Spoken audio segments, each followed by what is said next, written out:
पंडित जी। हाँ, ये यहाँ फिर से क्यों आ गई?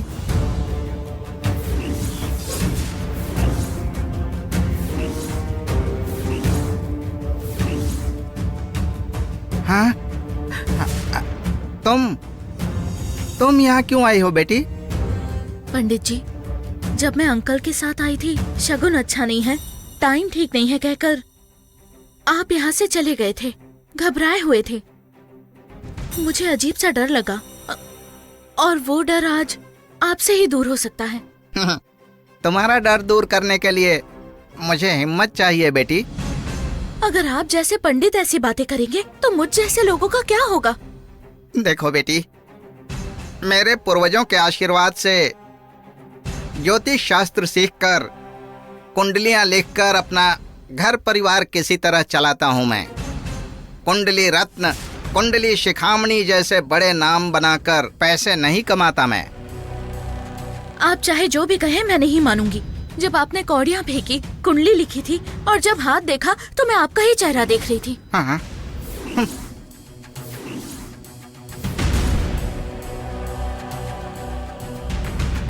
आपको मेरे बारे में कुछ पता चला है, लेकिन आप मुझसे कुछ छुपा रहे हैं। आप रोजी रोटी के लिए भगवान पर भरोसा रखकर ये कर रहे हैं, उसी भगवान की कसम, आपकी विद्या की कसम। अरे बाप रे! आपको मुझे सच बताना ही होगा।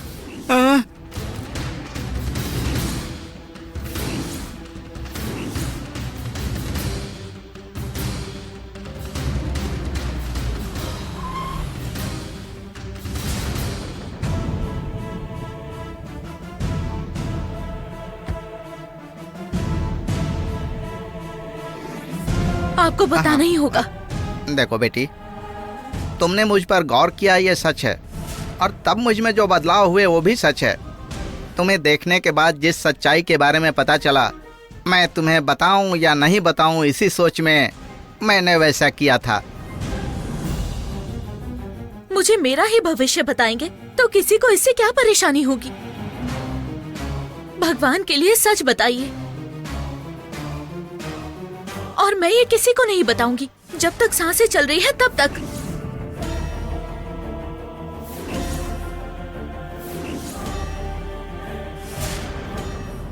बताऊंगा बेटी, बताऊंगा। पहली बात तो यह है कि तुम इंसान नहीं हो।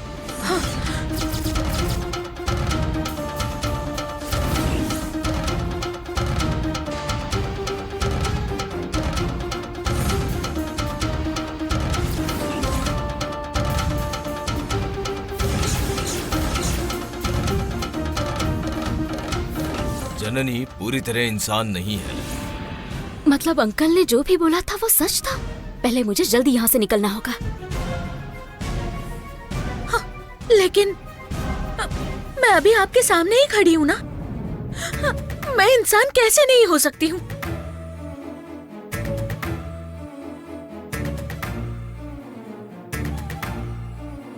अरे रे, मैं तुम्हें कैसे बताऊं, मेरी समझ में नहीं आ रहा है।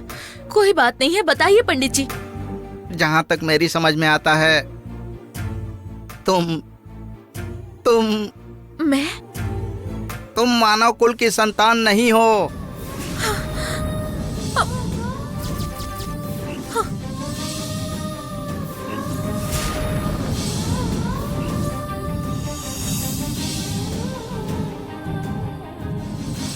थोड़ा जल्दी चलाइए प्लीज।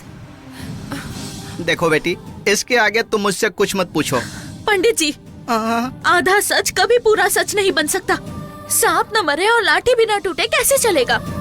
ये सच है बेटी, सांप को मरना नहीं चाहिए, यानी तुम्हें मरना नहीं चाहिए।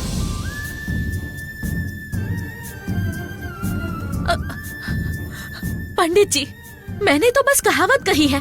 लेकिन तुम्हारे विषय में ये कहावत नहीं है बेटी। मैं कुछ समझ नहीं पा रही हूँ। मैंने कहा कि सांप ना मरे। तुम्हारा जन्म भी नागिन का जन्म है।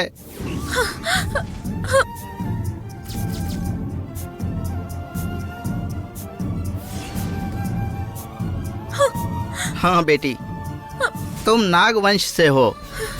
नाग वंश में जन्म हुआ है तुम्हारा।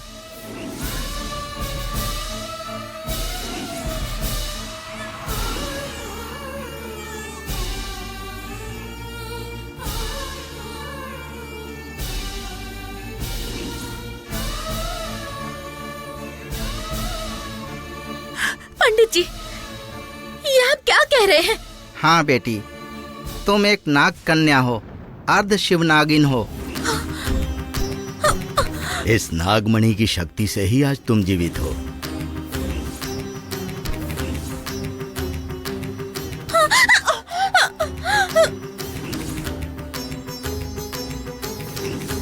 मुझे यहाँ क्यों लेकर आए हैं? मुझे क्या हुआ? मैं यहाँ क्यों बैठी हूँ?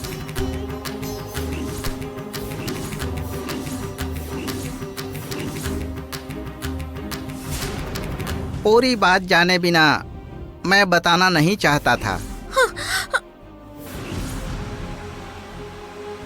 तुम्हारे जाने के बाद मैंने पूरी गणना की।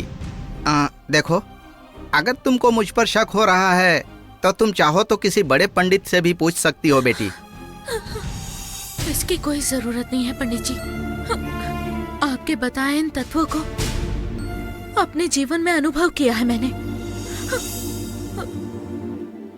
अब मैं चलती हूँ पंडित जी।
वही हुआ जो मैं नहीं चाहती थी। पंडित जी ने अचानक अपने प्राण त्याग दिए, यानी जननी को उसके जन्म का रहस्य पता चल चुका है।